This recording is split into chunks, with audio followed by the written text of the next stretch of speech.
What's going on, guys? It's Ricky with Technical Solutions. So I hope you guys are all having an amazing day and ready to talk about, how to identify a good entry or when a stock is trending up. That's one of the biggest questions or most common questions that I get, especially as we've been focusing a little bit more on swing trades. So especially because we buy swing trades when they have dip buys. So today I'm going to be covering how to understand when a stock is trending up and how I see it. Again, this is not the only way on how to be able to identify when a stock is trending up. This is with my style and how it is that I see value. So please note that. I hope that this video can get you in the right direction, and I hope that you learned something new. So these are all relevant stocks. So today is Thursday, November 9th, 2017. And we're going to be covering a couple stocks during pre-market hours, especially if you guys watched my video yesterday for the top stocks of November. I covered 5 stocks, the ones that I saw value in for this upcoming month, so I hope you guys enjoyed that. Also, stay tuned for today's video that I'm going to be uploading around 4:30 to 5:30 Mountain Standard Time. It has to do with the buying and reselling of different cars and motorcycles, as well as if you guys follow me on any social media account, I've had the R8 that I purchased about 2-3 days ago. Had it for about 48 hours before I flipped it for a couple $1,000 profit. So feel free to stay tuned for that video as well. So it's been a very busy and productive week. I want to thank you again. And again, if you guys want to stay connected to our free Facebook group, over 55,000 members with all the different platforms we have available, it's the second link in the description. It's the second link in the description, and we would love to be a part of your success. But let's go ahead and start breaking them down from top to bottom. So UGAS, what is something that I said about UGAS as it was trending up? And this is even something that I covered yesterday in my top 5 stocks for November. One of the things that I saw was since that $8 support and since it broke above the EMA, it's been on an uptrend. Right? Just like DGAS was. DGAS was unstoppable when it was on its uptrend. It was breaking every resistance level. And something that people continue to ask me was like, hey, and I 100% understand, but they're like, hey, there's a resistance at $11 for UGAS, right? That's pretty present. Is it a good time to buy DGAS because it's the inverse? UGAS is still showing confirmations of an uptrend. There is no signs of a reversal. Yes, yesterday it did hit a resistance for the past 2 days, but there were no signs of this thing breaking way below the EMA and breaking below $10 or anything like that, showing signs of a reversal. There's no confirmation for that. You guys continue to show signs of an uptrend, and I am no one to go against. Obviously statistically, if you guys has had 5 to 6 green days or days that it's been seeing growth, regardless of this psychological resistance, and basically where it's peaked out at before, yes, we could think that it might pull back here, which is fine to think. Have to swing trade it anymore, but there's no confirmation that there's any signs of a reversal. I personally think UGAS is a little bit overbought, and we can tell by the RSI indicator, but we could also tell that it broke above during pre-market hours the $11 resistance, and it's pushing up. It's heading to 11.50. And has this ever happened before? Of course. UGAS has hit highs of like 12.35. I mean, it came from a much higher price point. So I just want to let you guys know that UGAS is still showing signs of an uptrend. I still think it's overbought, so therefore I'm still keeping my eyes on DGAS just because I think that one shows much more signs. So if we go to DGAS, much more signs for potential. So how do I have the confirmation that DGAS is trending up? Well, I have my alert set right here. So when it breaks above $24, it should be above the EMA. And I'm going to give it 1 day after that for it to actually push and break above $25.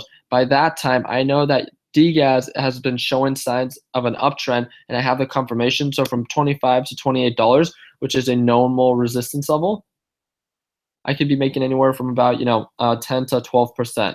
And that's by being patient and waiting for the confirmation. So again, that is how I confirm an uptrend. I not only wait for a bounce at a support or at a support, but I also wait for the confirmation and the break above the EMA, and that it could break resistance levels on the way up. So I wait for the break above EMA. I wait for the bounce at a valid either old support level or old resistance level, and then I wait for it to start breaking resistance levels. So yeah, that's pretty much it.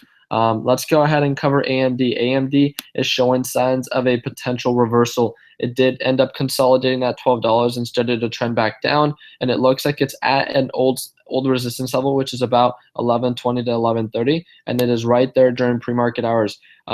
AMD is infamous for pre-market sell-offs and as well as at market open sell-offs. So we might even have a little bit more of a sell-off. So just be careful with AMD. It's showing signs of a downtrend. No true signs of really any sense of recovery at the moment. So if you're thinking about a 1 to 2 day swing trade, then AMD isn't showing any signs for that. Is it, impossible for this thing to reverse and be back at $12 by tomorrow? It's definitely not impossible. Everything is possible. But realistically, the charts are not indicating any sort of, reversal. So just wanted to call that out. Now we have JANA, just like we called out yesterday. And this one was, I believe, one of the top stocks that I saw value in for this November, and the reason why is if you guys are familiar with JANA, it's a gold-based ETF. It's one that I've traded multiple times, and that's very popular within our group. I need to go back a little bit further so you guys can see the trend. And I'm just talking about the previous support and consolidation that it was having here. We could see that it, really built that cup and it's trending above the EMA and it broke above $16. And I told you guys this time it really started to consolidate and then it broke above 16. It doesn't mean 100% that it's going to continue to rise. No, but we have a confirmation that, within the 180 day, it broke above the EMA, it broke above $16. And now it looks like it's trending to first 17, which offers about 6% potential, and then 18, which is about 12% potential. So solid company, solid trend. We waited for the break above EMA, and it's trending up. We got the confirmation. So I think that this is a great pick for a 2 to 3 day swing trade if you see value in it, and if you don't, simply don't trade it.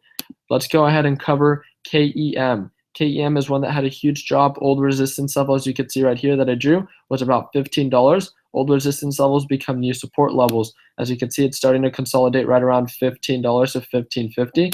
Intraday, it did have a little bit of a sell-off, but it's consolidating right now right around $15.60 to $15.65 with my purchase price of $15.70. This is one that I'm actively trading, and I was looking for a 1 to 2 day swing trade right at the market close. Probably should have covered profits. I thought it had a little bit more potential, and it's just a matter of time. The reason that I'm so comfortable with this stock is I'm not investing in a penny stock. I'm not investing in a low cap stock with a huge downtrend. I'm not investing in anything like, that people call out for, a matter of minutes, and especially with multiple traders.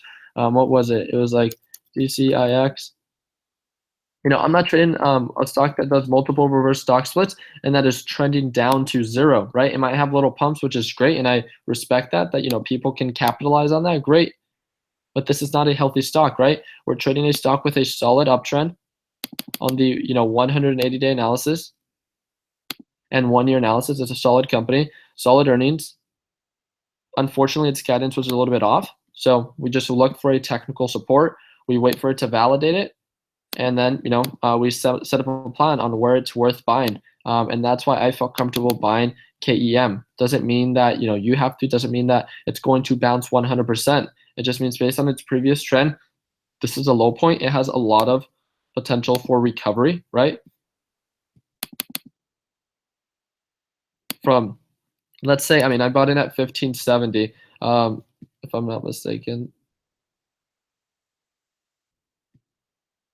Yeah, 1571. So right now, just because aftermarket hours is open right now, that's why you could see that it shows that I'm down a little bit. But I think if you guys saw my my top stocks, you guys could have seen that I was up yesterday. So it doesn't really matter though. This could be a couple days swing trade, and realistically, I think I would be more than comfortable selling at around $18, which offers about 13% potential for profit. My potential for loss is much less than that. If I really want to hold it for a much longer period of time, again, the old support was about $24. That's about 50% potential. Again, it's something that I'm comfortable with. It's something that I understand, and that's why I decided to invest in it. And that's really just it. So let's go ahead and talk about CENX. CENX is still showing signs of that uptrend, isn't showing signs of any reversal just yet. Previous support, as you can see, multiple bounces at this $14 psychological support, ascending uptrend, right? 1, 2, 3, and it already got the confirmation when it got the consolidation at $14, and now we got the confirmation from the EMA, as you can see, this little blue line of that uptrend. We just need to wait for that break above $15, and then we should really start and get going. Usually that's when it really starts to push. So I think the price point that it's at right now, even during pre-market hours, is pretty solid. Anywhere, I believe it should be around 1450. Oh, it's still at 1470. So this is one that I called out yesterday at 1450 within our group chat. And it's one that I saw value in, especially for those that were able to take part of it. If you guys saw the video that I filmed with my my girlfriend, one of the top stocks that she focused on was TNEX that she took a position on at 1370. And again, we broke down a series of stocks. That's the one that she saw the most value in. And there's no question, right? There's huge potential, huge margins of profit for very small margins of potential for loss. So it just comes down to investing in what you understand and what you see value in. This is one that I do want to call out for those that are just getting started. This already showed signs of an uptrend. It's at a previous support, so about $86. This stock moves so slowly that it's very easy to manage your risk, and this is a great thing to, it's always very important to manage your risk in every position that you choose to take. Already showing signs of an uptrend, right? We got the confirmation at the same support around $86. It doesn't matter that it did go below it. We got the overall confirmation, and now it's showing potential from about $87 to 90. Not huge potential, 3.35, but that's still profit. What's the potential for loss? Well, we have to like that. There we go. It's about 1.2%. So you just have to ask yourself, is that worth taking? It's very minimal loss for much greater potential for profit. So just wanted to call it out, set your alerts, and if you see value in it, great. If you don't, then you guys definitely don't have to. So there we go.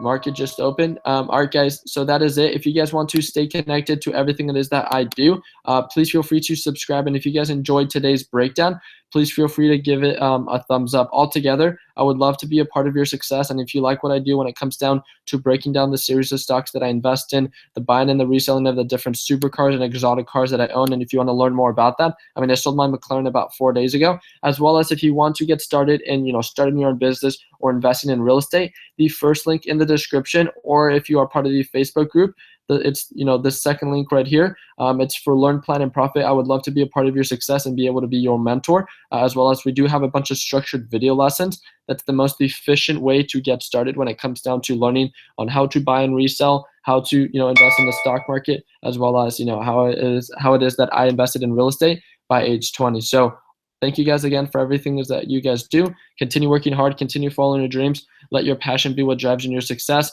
Please don't invest based on other people's opinion. Please have a plan when investing, and have fun with it. Make sure that this is something that you're passionate about, and if it is, we'd love to be a part of your success and stay connected. Like always, guys, let's make sure that we end the year on a green note. Take it easy, team.